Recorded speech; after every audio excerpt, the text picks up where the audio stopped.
नमस्कार दोस्तों, मेरा नाम है हरीश साहू और मैं आप लोग को क्लास 10th का मैथ्स पढ़ाता हूँ, गणित, जो कि सीजी बोर्ड का है। ठीक है, तो चलिए दोस्तों, हम लोग पढ़ रहे हैं अध्याय 2 कक्षा 10वीं का, जिसका नाम है दो चरों का रैखिक समीकरण। ठीक है, एक्स और वाई दो चर हैं, इनकी घात 1 रहेगी, इसीलिए इसको रैखिक बोल देते हैं। ठीक है, घात 1, घात यदि 1 है कोई चर राशि का तो क्या होगा, वो रैखिक समीकरण। तो इस अध्याय के हमने बहुत से प्रश्नों को और उदाहरणों को हल कर लिया है। अब हम प्रश्नावली 3 का शुरुआत कर रहे हैं। तो चलिए, प्रश्न क्रमांक 1 क्या बोलते हैं, इसे देखिए। तो प्रश्न क्रमांक 1 कहता है कि दर्शाइए कि निम्नलिखित समीकरण निकाय का एक अद्वितीय हल है। ठीक है, तो अद्वितीय हल है तो वैसे पता चलेगा। तो चलिए दर्शाते हैं। तो यहाँ पर लिखते हैं हल। हल लिखने के बाद आप पहले लिख लीजिए, दिया गया है जो समीकरण दिया गया है 3x धन 5y बराबर 12, 5x धन 3y बराबर 4। ठीक है, इसे मान लो आप समीकरण 1। ठीक है, दोनों को क्या मान लो, समीकरण 1। अब चूंकि हमको पता है कि एक समीकरण है, इसको यदि इसके गुणांक के रूप में लिखें तो a1x धन b1y धन c1 या बराबर है तो इधर करके बराबर c1, फिर a2x धन b2y बराबर c2। ठीक है, इसे मान लो आप समीकरण 2। ठीक, अब यहाँ पे हम लिखेंगे कि समीकरण 1 व 2 की तुलना करने पर, ठीक है, जब तुलना करेंगे तो गुणांकों का मान निकलेगा। तो देखो यहाँ पे a1 के मान में क्या आएगा, 3, b1 के में आ जाएगा 5 और c1 के में आ जाएगा 12। ठीक है, a1 बराबर 3, b1 बराबर 5 और c1 बराबर 12।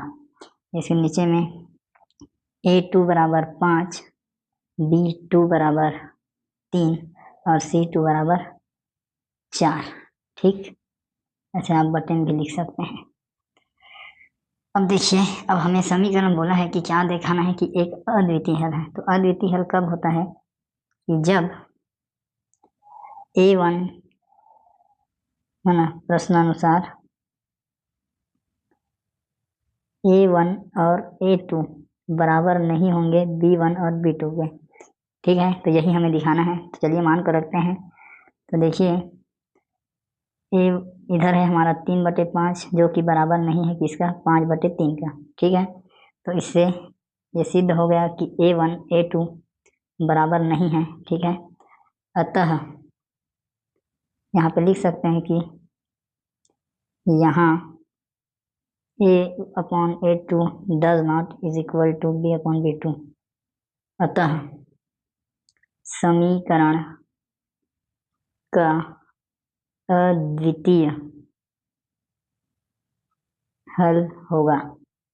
ठीक है दोस्तों, ये आपका पहला प्रश्न कंप्लीट हुआ। हमें ये बताना था कि ये समीकरण का अद्वितीय हल है, तो वो कैसे पता चलेगा, हमें ये सिद्ध करना है कि ये दोनों आपस में बराबर नहीं है। ठीक है, तो हो गया, मान निकालिए बराबर नहीं है। ठीक है दोस्तों, तो उम्मीद करता हूँ आपको समझ में आया है। तो बहुत ही आसान है, वीडियो को रोक कर आप नोट कर लेंगे। ठीक है, तो अब बढ़ते हैं प्रश्न क्रमांक 2 की ओर।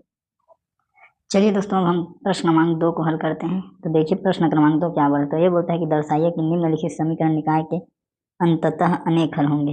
अंततः अनेक हल कब होंगे, जब a1 और a2 बराबर होंगे b1 और b2 के, और ये भी बराबर होगा c1 और c2 के। ठीक है, तब जाके क्या होगा, एक समपाती रेखा बनेगा और ये अपने आप को कई जगह में प्रतिच्छेद करेगा, इसलिए इसके अंततः और अनेक हल होंगे। ठीक है, तो हमें ये दिखा देना है कि इसके गुणांक आपस में बराबर हैं। ठीक है, यदि बराबर आ गए तो यह प्रश्न हमसे हल हो जाएगा। ठीक है, तो चलिए शुरू करते हैं। तो सबसे पहले मैं लिखूंगा हल। हल लिखने के बाद लिखता हूँ दिया गया है। क्या दिया गया है, दोनों समीकरण दिए गए। 2x माइनस 3y बराबर 5, 6x ऋण 9y बराबर 15। ठीक है, इसे हम लोग मान लेंगे, ये क्या है, हमारा समीकरण 1 है।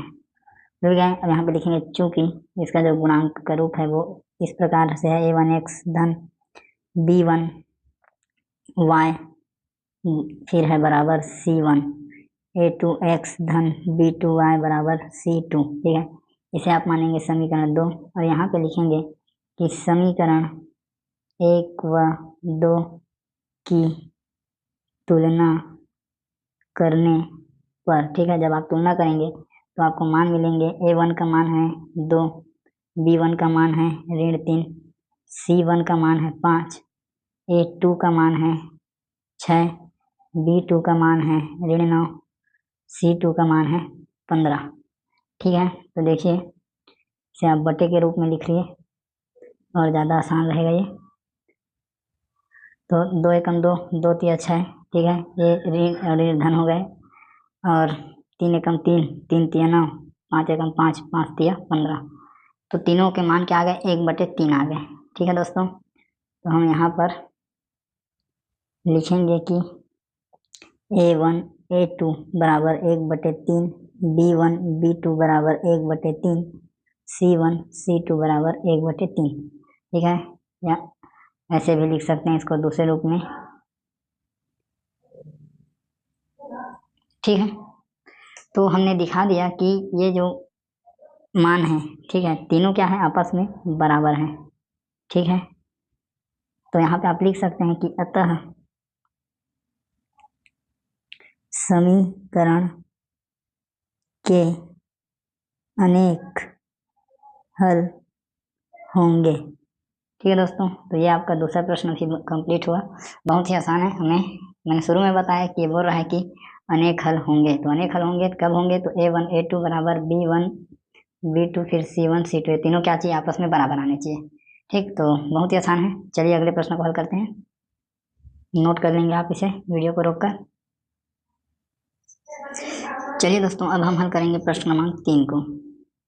प्रश्न क्रमांक 3 आपका क्या बोलता है, के मान ज्ञात कीजिए जिसके लिए निम्नलिखित समीकरण निकायों का हल ना हो। मतलब क्या बोल रहा है, कोई हल नहीं है, कोई हल ना हो ऐसा, ठीक है। के का हम लोग ऐसा मान ज्ञात करेंगे जो रखाएगा तो कोई हल नहीं होगा, ठीक। तो चलिए, तो ये कौन से कंडीशन में होता है, जब a1 a2 बराबर होते हैं b1 b2 के, ठीक है। तब क्या होती है, समांतर रेखा बनती है इस प्रकार से, जो कहीं भी एक दूसरे को प्रतिच्छेद नहीं करती। तो मेन हमको ये वाला फार्मूला को लेके चलना है। तो चलिए दोस्तों इसको हल करते हैं। तो सबसे पहले हम पहले वाले को हल करते हैं। यहाँ पे लिखते हैं पहला,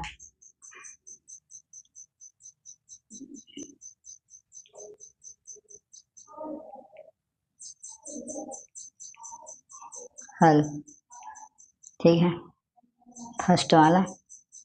यहाँ पे सबसे पहले आप लिखेंगे दिया गया है जो समीकरण है, क्योंकि जमा के लिखना है तभी नंबर मिलेगा दोस्तों।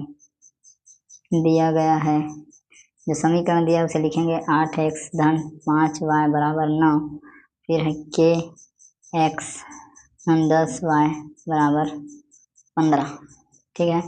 अब इसे आप मानेंगे समीकरण 1, ठीक है। और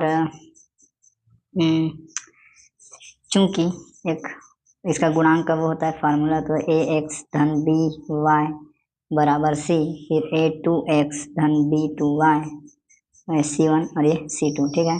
इसे आप मानेंगे समीकरण 2, ठीक। तो अब यहाँ पर हम लिखेंगे कि समीकरण 1 व 2 की तुलना करने पर, ठीक है, जब तुलना करेंगे तो मान मिल जाएगा, a1 का मान मिलेगा 8, b1 का मान मिलेगा 5, c1 का मान मिलेगा 9, ठीक है। यहाँ से देखिए तुलना करेंगे तो फिर इसका मान मिलेगा a2 का k, फिर b2 का 10 और c2 का 15, ठीक है। इस प्रकार से ये मान मिल गए हमको। अब दोस्तों प्रश्नानुसार जो प्रश्न हमसे पूछा है उसके अनुसार हमें ये लेकर के चलना है कि a1 a2 बराबर हैं b1 b2 के, ठीक है। बोला है कि कोई हल ना हो, तो इस स्थिति में कोई हल नहीं होता। जब दोनों बराबर होते हैं तो मान को रखेंगे। तो A1 का मान है 8, A2 का है K, B1 का मान है 5, इसका है 10, और यहाँ पे यहाँ से कट जाएगा, 5 एकम 5, 5 दूनी 10, ठीक है। त्रिया गुणा कर देंगे तो ये हो जाएगा 16/K, या फिर 8 का गुणा 2 से हो जाएगा, K का गुणा 1 से हो जाएगा, 8 का गुणा 2 से हो जाएगा, तो K का जो मान है वो कितना आया, 16।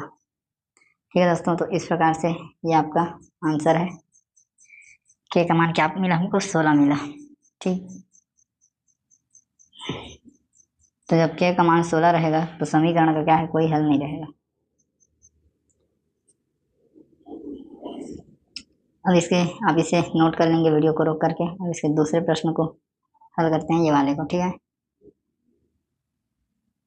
तो दूसरे वाले हल करेंगे तो यहाँ पे लिखता हूँ मैं हल लिखने के बाद हम लिखेंगे दिया गया है, नंबर पूरे लेने हैं तो लिखना तो पड़ेगा। ठीक है दोस्तों, जो समीकरण है kx धन 3y बराबर 3 और एक है 12x धन ky बराबर 6। ठीक है, ये दिया है, इसे आप मान लेंगे आपका समीकरण 1 है। इसके बाद हम लिखेंगे चूंकि इसका जो व्यापक रूप है a1x धन b1y धन या बराबर c1, फिर a2x धन b2y बराबर c2। ठीक है, इसे मान लीजिए आप समीकरण 2। उसके बाद यहाँ पे लिखेंगे कि समीकरण 1 व 2 की तुलना करने पर, ठीक है,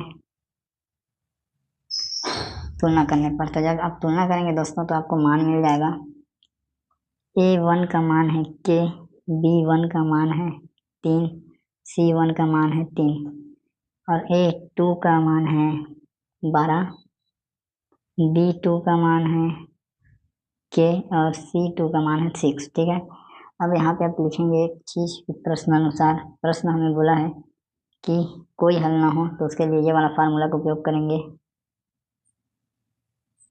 ठीक है, अब मान को रख देंगे तो A1 का मान है K/12 हो जाएगा, फिर ये हो जाएगा 3/K।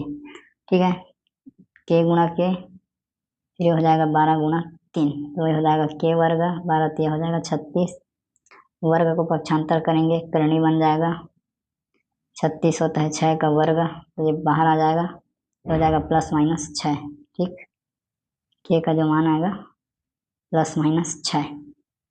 ठीक दोस्तों, तो इस प्रकार से ये आपका दूसरा प्रश्न का आंसर है, इसे आप नोट कर लेंगे। हर बार उसी चीज को लिखना पड़ता है। चलिए ठीक है, नोट कर लेंगे। अब हम तीसरा वाले प्रश्न को बनाते हैं।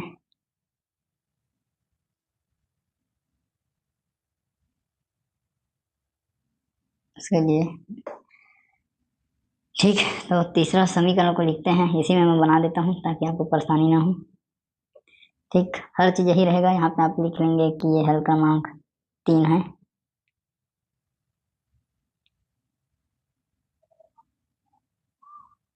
जो समीकरण दिया उसे लिखेंगे